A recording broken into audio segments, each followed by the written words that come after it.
You can't be serious, Celeste. This isn't a man. This is a cautionary tale wearing a borrowed blazer. Theodore, lower your voice. You're making a scene in front of the I shareholders. think you brought a maintenance man to the Aegis Global Charity Gala. Julian Cross stood near the champagne tower, his calloused fingers wrapped gently around his son Leo's small hand. He didn't flinch. He heard every whispered word from Celeste's executive board, saw every smirk from the gilded crowd orbiting the penthouse ballroom. He straightened the collar of his thrifted suit jacket, a well-made garment he had personally altered, and scanned the glittering room with the cold, tactical patience of the man who owned the building, because he did. Theodore Vance, the man leading the mockery, was simply too blind to realize he was spitting on the shoes of the billionaire who signed his severance package 3 hours ago. The electricity in the room shifted when 6-year-old Leo suddenly broke free, his polished shoes skidding on marble. He bypassed his furious mother, Celeste Vance, completely. He darted straight toward Julian, grabbing his calloused hand and shouting a single sentence that froze the entire venue. If you are loving this story, make sure to like this video, share it with someone who needs to see the underdog win, and subscribe so you never miss a reckoning. Drop a crown emoji in the comments if you believe silent dignity beats loud money every single time. The disaster started 14 hours earlier in a sunlit breakfast nook overlooking the Vance estate's eastern hedge maze. Celeste Vance sat at a head of a glass table, her posture so rigid it seemed to crack the air around her. She typed furiously on a tablet while her son, Leo, pushed a single blueberry across a porcelain plate. He hadn't spoken a word to her since waking. "Leo, eat the fruit. Don't play with it. I have a board meeting in 40 minutes and Mrs. Halsey will be here to watch you," Celeste said without looking up. Leo's small voice was barely a whisper. "I want Dad to watch me." Celeste's stylus stopped moving. The air conditioner hummed loudly in the sudden silence.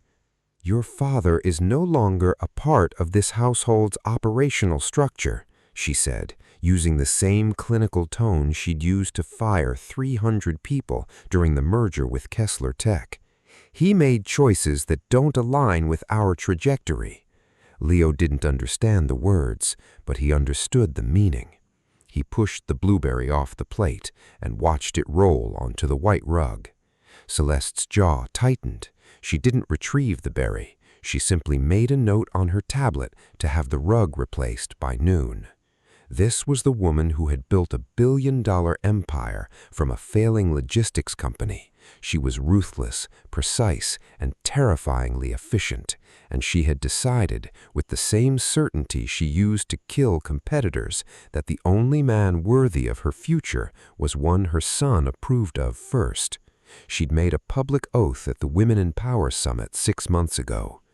"I will only marry the man my son chooses. Leo's intuition is pure. His judgment is final. I trust him to select the next CEO of our family." The crowd had applauded her maternal devotion. They didn't realize it was a trap. Celeste had already lined up 3 candidates: billionaires, tech moguls, a European count with a jawline sharp enough to cut glass. She intended to steer Leo toward the correct choice like a guided missile. Julian Cross was never supposed to be on the radar. He was the single father who ran the community woodworking shop 3 towns over. He'd met Leo 6 weeks ago at a park cleanup event Celeste's PR team had organized for a photo op. Leo had wandered away from the camera crew and found Julian repairing a broken bench with hand tools. The boy had stood there for 20 minutes, mesmerized, not by the woodworking, by the way Julian listened. He didn't talk down, he didn't check his phone, he just let Leo hand him screws and asked what his favorite dinosaur was. "Brachiosaurus," Leo had said, his voice unusually steady. "Solid choice," Julian replied, tightening a bolt. "They reach the high branches no one else could touch. Quiet giants win the long game." That sentence rewired something in Leo's 6-year-old brain. He'd drawn a picture of a Brachiosaurus that night. He wrote "Julian" underneath it in wobbly letters. Celeste had thrown the drawing away, assuming it was a cartoon character. She didn't know Leo had retrieved it from the trash and hidden it under his mattress. That morning, after the blueberry incident, Celeste made her move. She summoned Julian to the estate under the guise of a custom furniture commission. "I need a dining table that seats 24, she said over the phone, her voice dripping with rehearsed sweetness. "Leo mentioned your work. Come by at noon. We'll discuss the design." Julian arrived in a clean white t-shirt and worn jeans. His hands had sawdust under the nails he couldn't quite scrub out. Celeste met him in the grand foyer, her stilettos clicking on imported Italian marble. She looked him up and down like he was a spill on a countertop. "Julian, thank you for coming on such short notice," she said, not offering a handshake. "The staff entrance is around the back, but I'll make an exception today." Julian's expression didn't change. "I prefer the front, better light for measuring dimensions." He stepped past her into the mansion without waiting for permission. Celeste's left eye twitched. This was not a man who knew his place. That made him dangerous. She led him to the formal dining room where the long table sat draped in a protective cloth. Julian walked around it slowly, touching the edges, squatting to check the floor supports.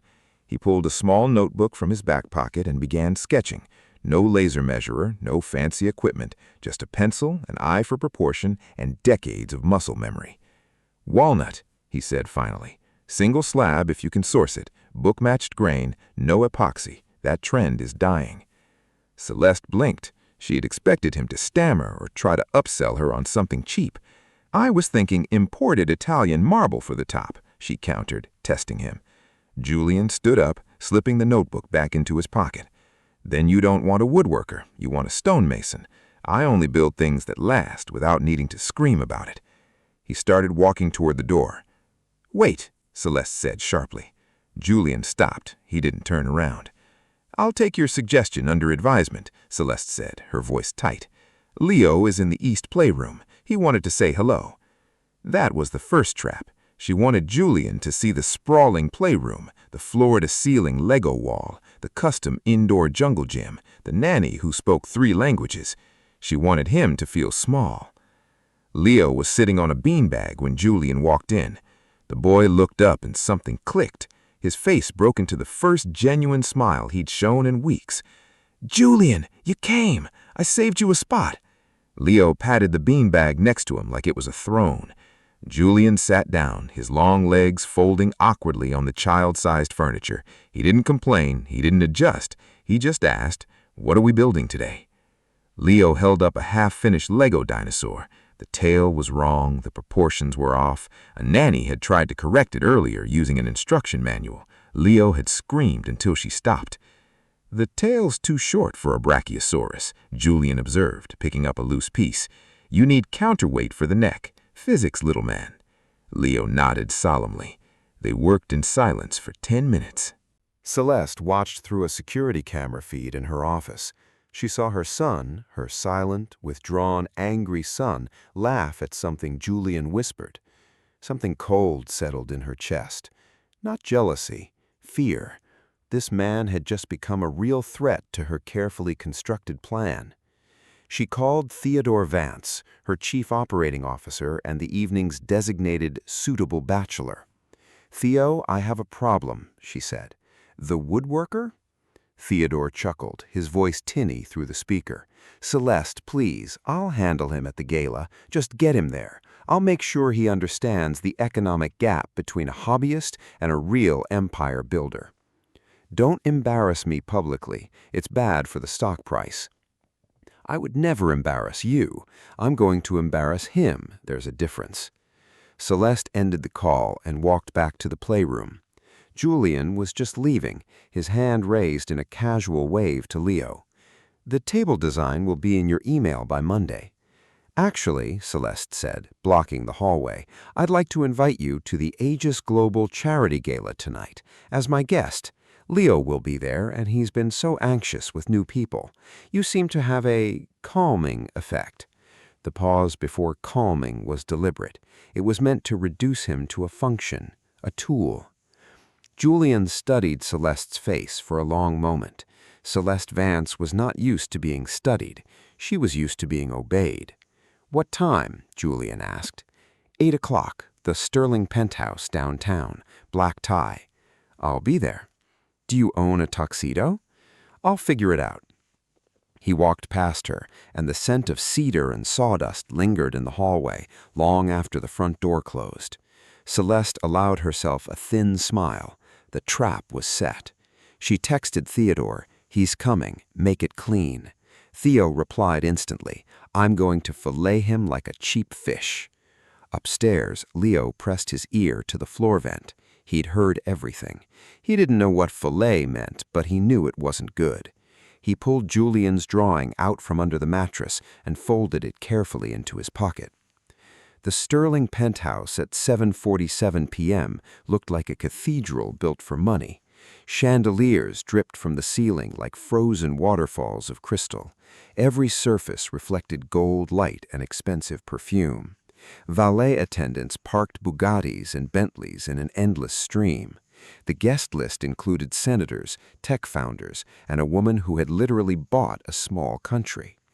Julian Cross arrived in a black sedan that cost less than the event's flower budget. He stepped out wearing a perfectly tailored charcoal suit, not rented, not borrowed. He'd cut and stitched it himself in 3 hours. The fabric was a matte wool silk blend he'd sourced from a mill in Biella, Italy.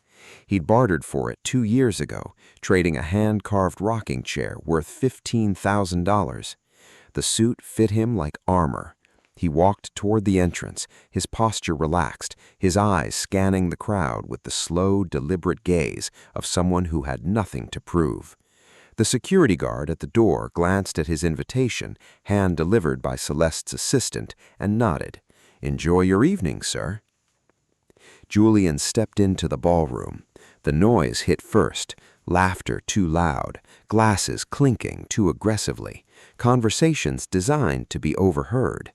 He spotted Leo immediately. The boy was standing near the dessert table, dressed in a miniature tuxedo that made him look like a sad Victorian ghost. His mother was 10 feet away, networking with a group of investors, her back turned completely. Leo's face lit up when he saw Julian. He started walking toward him. That's when Theodore Vance stepped into the path. Theo was 42, with artificially whitened teeth and a watch that cost more than a suburban house. He'd made his fortune through hostile takeovers, stripping companies for parts and discarding the workers like used napkins. He clapped Julian on the shoulder with enough force to be aggressive. "Julian, the man of the hour. Celeste told me all about your little furniture project. Very quaint, very artesian." He said artesian the way someone might say contagious rash.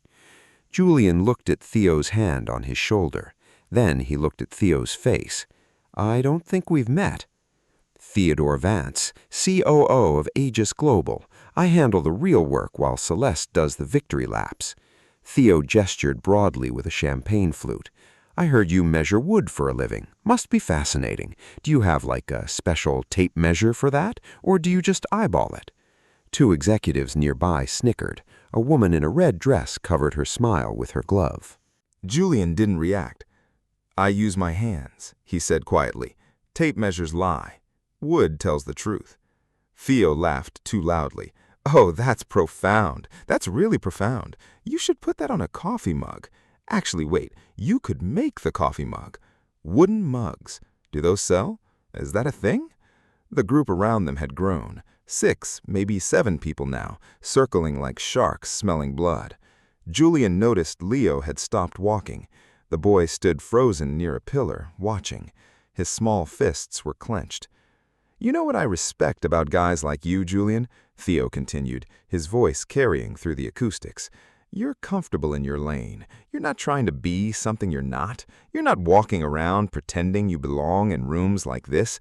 He leaned in closer, dropping his voice to a stage whisper. "I did some digging.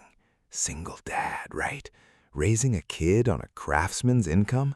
That's brutal. That's genuinely brutal. I mean, what's the plan? Send him to college on a Whitling scholarship?" The sympathy in his voice was a weapon. It was designed to cut deeper than any insult. Julian's expression remained perfectly neutral. "My son is doing fine," he said. Leo, Theo corrected, gesturing toward the frozen boy. Your son, over there. Right, and I get it, man. I get it. Celeste has a thing for strays. She collects broken people, fixes them up, then loses interest. It's a pattern. You're not the first contractor she's invited to a gala.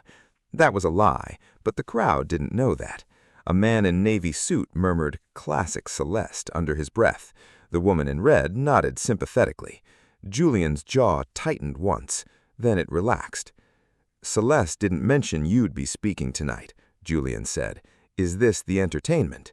Theo's smile flickered just for a fraction of a second. "Funny guy. I like that. I really do."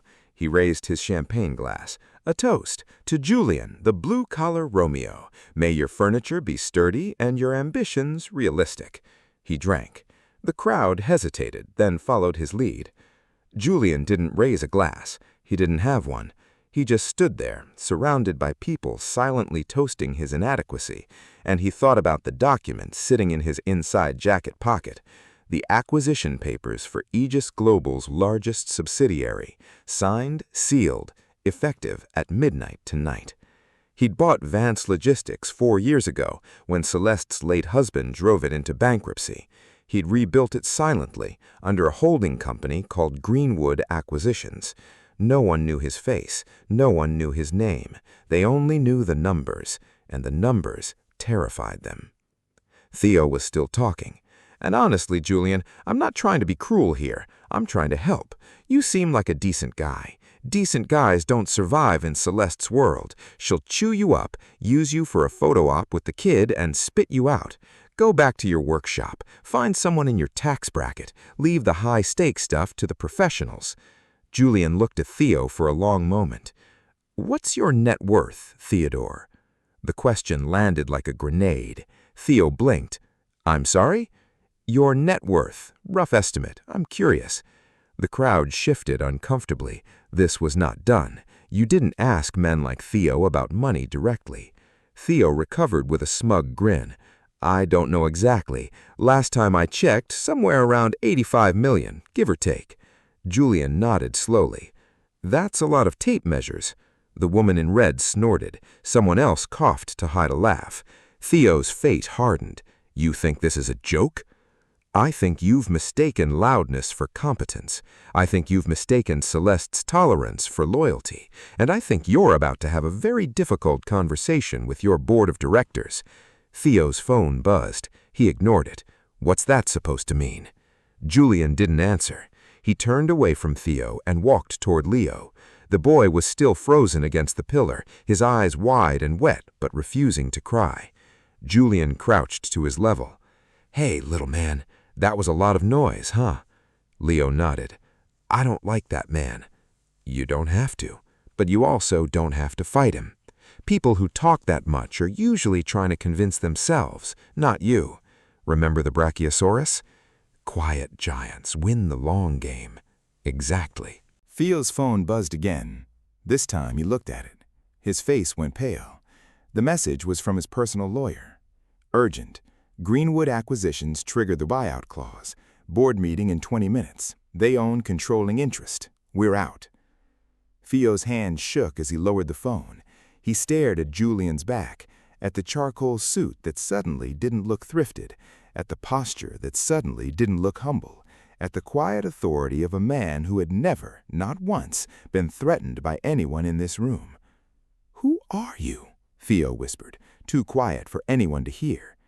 Julian didn't turn around. He was already walking Leo toward the dessert table, pointing out the difference between buttercream and fondant like it was the most interesting thing in the world.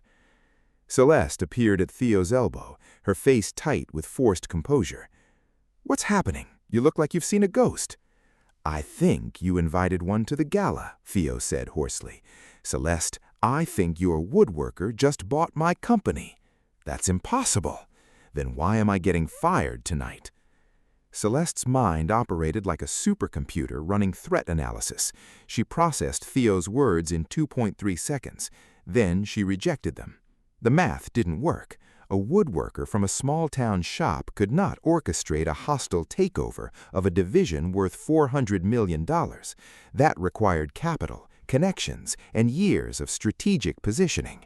Julian Cross had sawdust under his fingernails. He drove a sedan that was 5 years old. He spoke in short sentences and didn't even have a LinkedIn profile. Theo was panicking over nothing. A coincidence. It had to be a coincidence.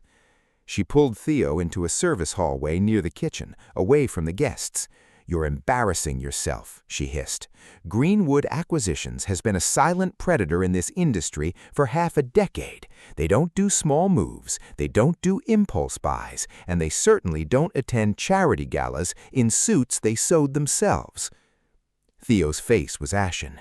"Then explain the timing, Celeste. I mock the guy for 10 minutes and suddenly I'm unemployed. That's not a coincidence, that's a demonstration." "You mock people constantly. It's your personality. Maybe Greenwood just finally noticed you're a liability." She stepped back, smoothing her gown. "I'll handle Julian. He's not the threat. He's a distraction. You focus on damage control with the board. I'll make sure Leo stays on script for the announcement tonight." "What announcement?" "The one where I publicly declare the man my son has chosen. I've been building to this for months, Theo. The media is here. The investors are watching. If I don't deliver a fairy tale moment, the stock dips. If I do, we open Tokyo markets with a 5% bump." Theo stared at her. "You're going to let a 6-year-old pick your husband on live television?" "I'm going to let a 6-year-old confirm the choice I've already made. You were supposed to be that choice, Theo. But after tonight's meltdown, I'm not sure you're stable enough for the role." She turned and walked away. Theo slammed his fist against the wall. A waiter passing by pretended not to notice.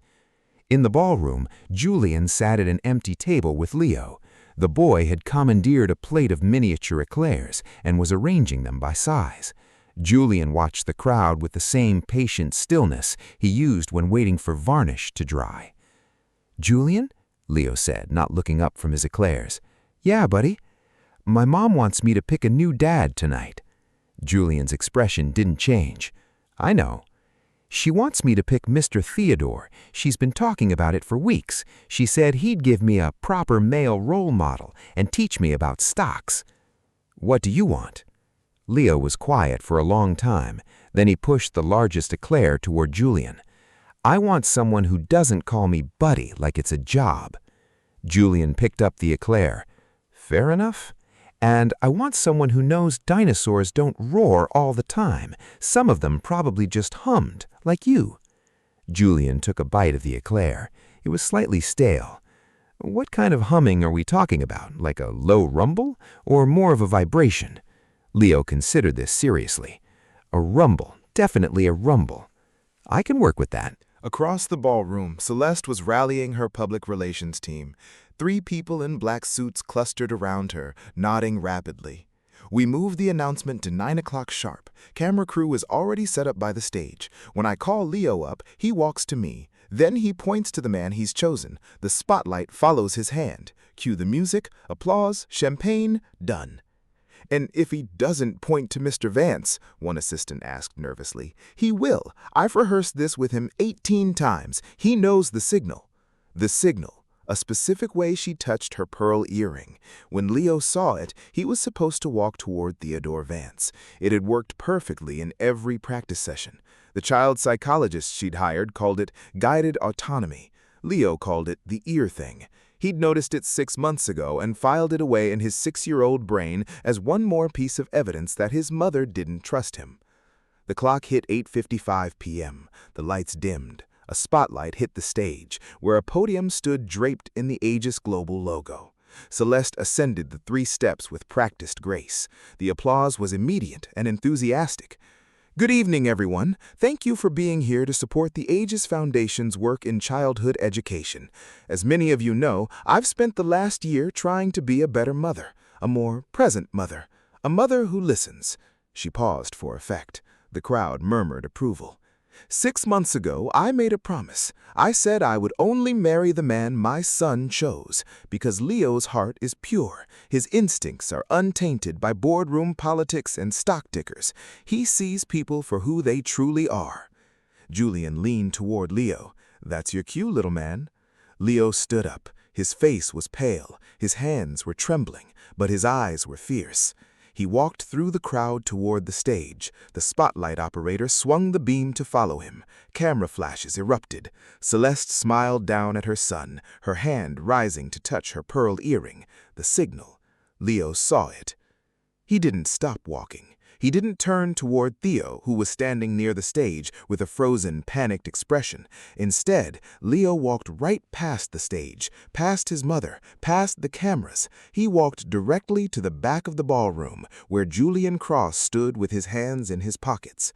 The spotlight followed, confused. The cameras swiveled. The entire room turned to watch a 6-year-old boy grab the calloused hand of a man in a self-made charcoal suit.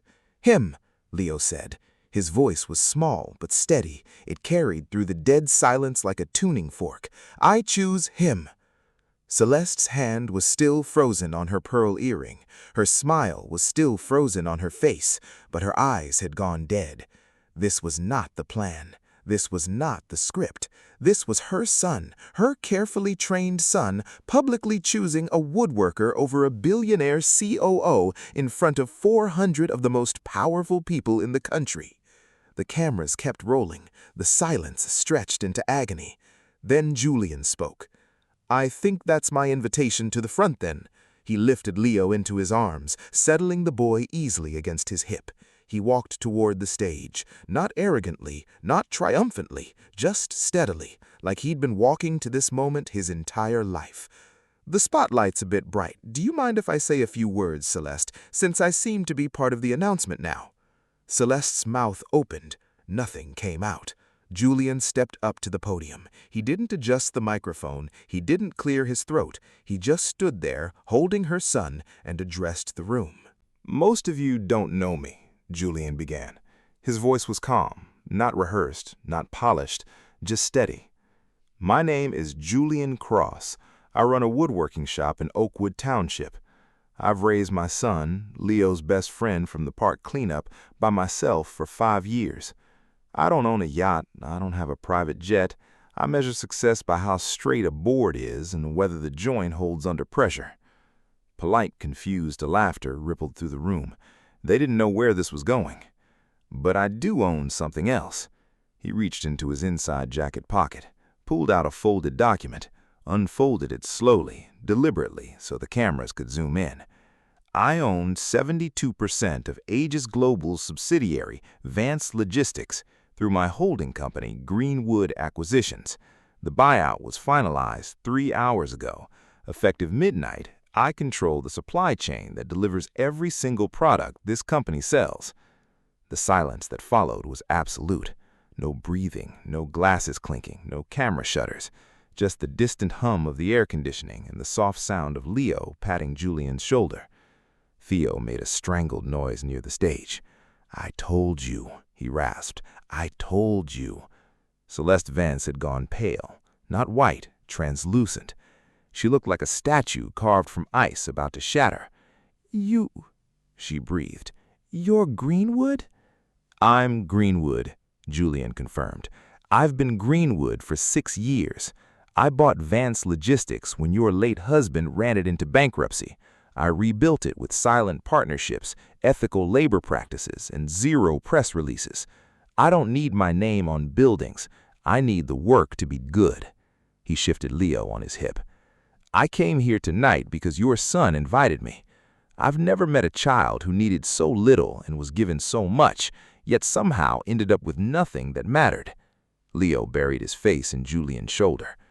"I didn't plan to propose. I didn't plan to take over your company. I planned to deliver a table design and leave." He looked at Celeste. His expression wasn't cruel, it was disappointed. "But then I watched your COO mock me for being a single father.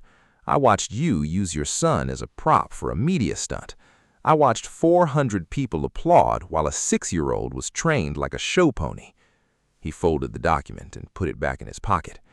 "So I'm going to make this simple." He turned to address the room. "Vance Logistics will remain operational. No jobs will be lost, but Theodore Vance is removed from his position immediately. His severance will be $1, and the tape measure he seemed so fascinated by, I'll mail it to him."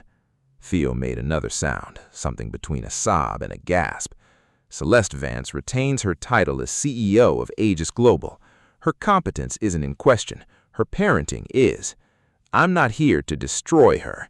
I'm here to remind her that power without integrity is just noise. He turned back to Celeste. "Your son chose me. I'm not going to marry you. I'm not going to date you, but I am going to be in Leo's life because he deserves an adult who listens to him without an agenda. If you try to block that, I'll buy the rest of your company. Not as a threat, just as math." Leo lifted his head. "Does this mean we can finish the Lego dinosaur?" Julian smiled for the first time since walking through the ballroom doors. "Yeah, little man, we can finish the dinosaur." Celeste stood frozen at the podium. Her empire was intact. Her reputation was in tatters. She had been publicly outmaneuvered by a man in a self-made suit who didn't even want her company. He just wanted her son to have a fair shot at childhood. The cameras captured all of it. The shareholders in the room were already texting their lawyers. The journalists were already writing headlines. The YouTube clips would get millions of views before morning. Julian stepped down from the stage. He carried Leo past the crowd, past Theo's trembling form, past the dessert table with its abandoned eclairs. He walked toward the exit. A reporter stepped into his path. "Mr. Cross, one question. Why reveal it all tonight? You could have stayed silent. You could have avoided the drama. Why now?" Julian stopped. He looked at the reporter. He looked at Leo, who was now half asleep against his shoulder. "Because quiet giants still need to stand up eventually. Otherwise, people forget they're there." He walked out of the ballroom. The doors closed behind him with a soft, final click. The room erupted. Celeste gripped the podium with both hands, her knuckles white. She watched the doors. She watched her son leave with a man who had more money than her, more power than her, and more dignity than anyone she'd ever underestimated. Theo stumbled up to her. "What do we do now?" he whispered. Celeste didn't look at him. "You do nothing. You're fired. I do what I've always done. I adapt." She released the podium. Her hands were shaking. She walked off the stage, past the stunned investors, past the scrambling PR team, past the champagne tower that now felt like a monument to her arrogance. She walked to the same back door Julian had used. She pushed it open and stepped into the service hallway. Julian was there. He was waiting. Leo was asleep on his shoulder, breathing evenly, his small hand still clutching Julian's collar. "You waited," Celeste said. "I did." "Why?" "Because you're going to ask me something, and I want you to ask it while no cameras are watching, so you know the answer is real." Celeste swallowed. Her throat was dry. Her empire felt small. Her son looked peaceful for the first time in years. Will you actually be in his life, not as leverage, not as a business move, just for him?" Julian shifted Leo's weight gently. "I've been raising my own son alone for 5 years. I know what it costs to show up. I know what it takes to listen. I'm not doing this for you, Celeste. I'm not doing this to make a point. I'm doing this because your son drew a picture of a brachiosaurus and wrote my name under it, and that matters more than any company I've ever bought." He started walking down the hallway toward the parking garage. "Dinner next Thursday. My workshop. I'll cook, you'll sit, we'll talk about how this works going forward. Leo and my son can build the rest of the dinosaur." Celeste didn't follow. She leaned against the wall and watched him disappear through the exit. The steel door swung shut. She was alone. Tears welled in her eyes. She blinked them back furiously. She had built a billion-dollar empire from nothing. She had survived recessions, hostile takeovers, and a boardroom full of men who wanted her to fail. But she had never, not once, been humbled by someone who wanted nothing from her except her son's happiness. She pulled out her phone, texted her assistant, "Cancel all meetings tomorrow. I need to buy Legos." Then she walked back into the ballroom to face the music. The aftermath was surgical. By 7 a.m. the next morning, footage of the gala had accumulated 8.7 million views across platforms. The clip of Leo grabbing Julian's hand trended under the hashtag #QuietGiant. The clip of Theo's champagne toast trended under aged like milk.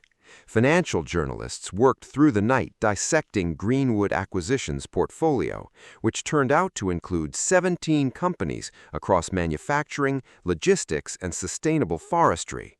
Julian Cross wasn't just a woodworker with a holding company. He was a silent titan who'd been quietly reshaping entire industries while everyone chased louder, flashier billionaires.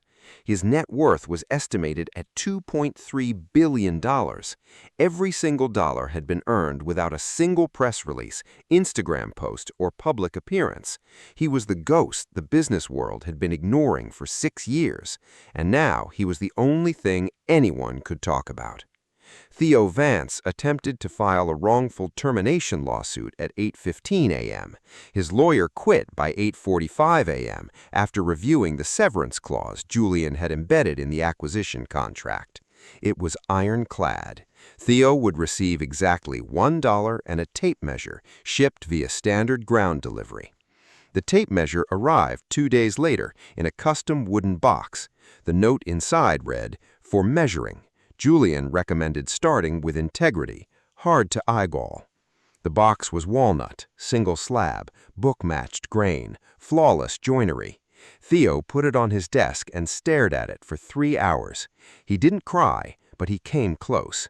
His country club membership was revoked by noon after 3 members cited reputational association risk. His penthouse, leased through a corporate account, was reclaimed within the week. By Friday, Theodore Vance was living in a guest room at his sister's house in New Jersey, explaining to his children why he wasn't on television anymore. The children were unimpressed. They wanted to watch dinosaur videos. Celeste's redemption arc began quietly. She showed up at Julian's workshop the following Thursday at 6 p.m. sharp. She wore jeans. Actual jeans. No stylist had chosen them, no personal shopper had curated the outfit. She'd walked into a department store alone for the first time in 7 years and bought them off a rack. They didn't fit perfectly. That was the point. Julian's workshop was a converted fire station on the edge of Oakwood Township. The main floor was filled with lumber racks, workbenches, and the clean, sharp smell of fresh-cut cedar.